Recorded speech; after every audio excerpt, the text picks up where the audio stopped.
C'est Michel. Oh yeah!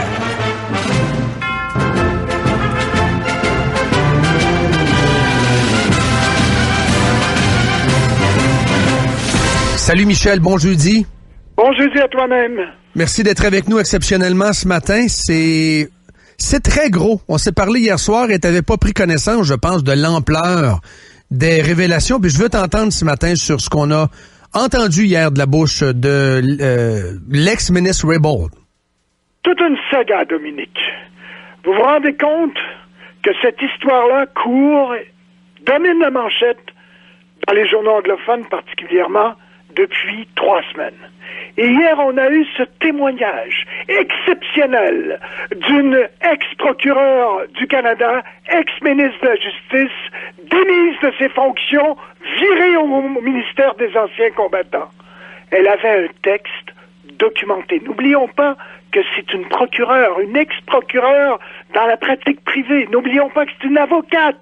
Alors, elle avait tout documenté sur 22 pages. Et son témoignage a duré, je l'ai écouté entièrement, a duré 3 heures et demie. Le président du comité de la justice lui demandait, mais est-ce que vous voulez une pause? Non, je reste ici. Alors, ce qu'on apprend, c'est que il y a eu, c'est sans précédent, Dominique, c'est sans précédent. On n'a jamais vu une intervention aussi persistante de la part du bureau du premier ministre et même du ministre des Finances pour faire changer la décision d'une ministre relativement à l'obtention d'un accord de poursuite suspendu en faveur de Lavalin. Qu'est-ce qui t'a le plus étonné, Michel? Est-ce que il y a différentes choses là-dedans? Est-ce que c'est le nombre de rencontres, 10, le nombre d'appels, 10. Est-ce que c'est la phrase que Trudeau lui a dite? Hey, je suis député de Papineau, là, fais attention. 11 personnes qui sont intervenues. Ouais, 11 personnes! C'est ça qui t'a le plus impressionné? Et lorsqu'elle l'a rencontré, c'était clair pour elle. Dès le 17 septembre, lorsqu'elle l'a rencontré, suite à la décision du 4 septembre, où on disait, non, il n'y aura pas d'accord de poursuite suspendue en faveur de Lavalin, on ira au criminel, il y aura un procès. Eh bien, le 17 septembre, comme vous le dites, elle rencontre Trudeau. Et, à force de discuter, elle le regarde dans les yeux et lui demande, est-ce que vous êtes en train d'intervenir ici, dans mon rôle de procureur général du Canada?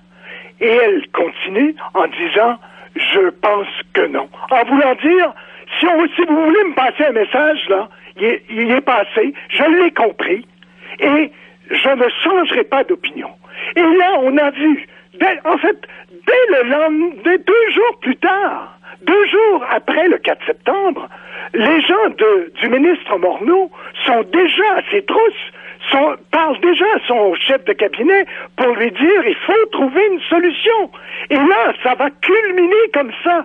Moult rencontres avec cette rencontre du 19 décembre, 4 mois plus tard, avec le premier fonctionnaire de l'État qui lui dit, Monsieur Trudeau va trouver une solution. Et on connaît la suite. Elle a été démise ou changée, rétrogradée au ministère des Anciens combattants au mois de janvier, suite à cette dernière rencontre. Michel, est-ce qu'il l'a sous-estimé? Moi, j'ai dit en ondes, mon impression, c'est qu'il l'a sous-estimé. Il a nommé la première femme autochtone procureure générale.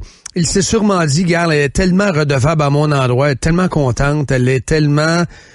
c'est une star, donc et elle m'en doit une, donc à ce moment-là, elle va être gentille avec moi. Je pense qu'il a été surpris par son caractère, d'où l'intensité des rencontres en cascade. Bien, écoutez... Il l'a sous-estimé. Il l'a peut-être sous-estimé, mais il aurait dû comprendre que c'était une avocate, que dès les premières rencontres, elle ne changerait pas d'opinion, qu'elle lui a dit clairement, et les membres de son cabinet, Jessica Prince, l'a dit clairement plusieurs fois. Donc, s'il l'a sous-estimé, c'est son problème. Mais là, maintenant, il y a une patate chaude, parce que, évidemment, elle monte en puissance auprès des nations, des Premières Nations. Oui. Elle fait montre d'une femme extrêmement forte qui n'intervient pas comme ça pour aider une compagnie, fût-elle SNC-Lavalin. Alors là, on a quelque chose qui est sans précédent dans l'histoire du Canada. On a documenté une intervention ou des interventions qui vont faire l'objet d'études sans doute au cours des prochaines années, parce que vraiment c'est un cas unique d'intervention, de pression au niveau du bureau du premier ministre. Alors, écoutez... Est-ce que la police doit s'en mêler? Michel, moi, je pense pas, mais en même temps, Tasha Credden disait qu'effectivement, c'est peut-être criminel, ça serait à la police de décider. Que Trudeau doit faire? Je te pose la question, Michel, ce matin. Que Trudeau doit faire? Trudeau, il est déjà dans un mode d'élection. Hein? Il parle comme il parlait en 2015, lors de la campagne électorale. Il parle de job, il parle de Stephen Harper, il parle comme s'il était déjà en campagne électorale et qu'il voulait mettre le couvercle sur la marmite. Mais là, on assiste avec ce témoignage-là à une attaque sans précédent sur l'intégrité de la procureure générale. Et qu'est-ce qu'il doit faire? Moi, je pense que, là, évidemment, on parle pour parler au futur. C'est notre job. C'est notre job, Michel, on parle. Oui, mais c'est que on devrait faire comme en Angleterre. Oui. La procureure générale devrait pas faire partie du cabinet ministériel. Ça devrait être un poste à part. Le ministre de la Justice, oui, mais la procureure générale, ça devrait être un poste à part. Ça, c'est une chose à faire, si on veut. Maintenant, le chef du Parti conservateur réclame sa démission parce que documenté comme ça, on le sait que c'est pas des pressions qu'il y a eu. On sait que c'est des pressions inappropriées. Le seul moyen de défense qu'a M. Trudeau et tous ses collègues des différents cabinets et M. Morneau, c'est de dire on lui a pas dit d'obtenir un accord de poursuite suspendu. On lui a pas dit, mais on a tout fait pour lui dire. Lorsque M. Vernick rencontre la ministre le 19 décembre, il lui dit on va la trouver, la solution. Et la solution, évidemment, c'était qu'elle change de ministère.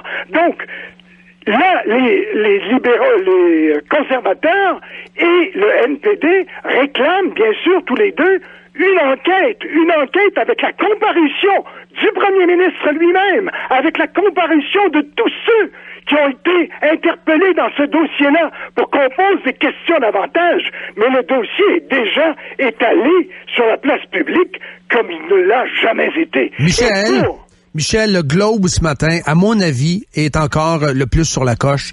Le Globe, dans son éditorial, dit carrément que Trudeau n'a plus la légitimité, qu'il doit aller voir la gouverneure générale, dissoudre l'Assemblée et caler des élections pour avril. D'accord ou non? Moi, je suis d'accord avec ça. C'est très grave ce qui s'est passé.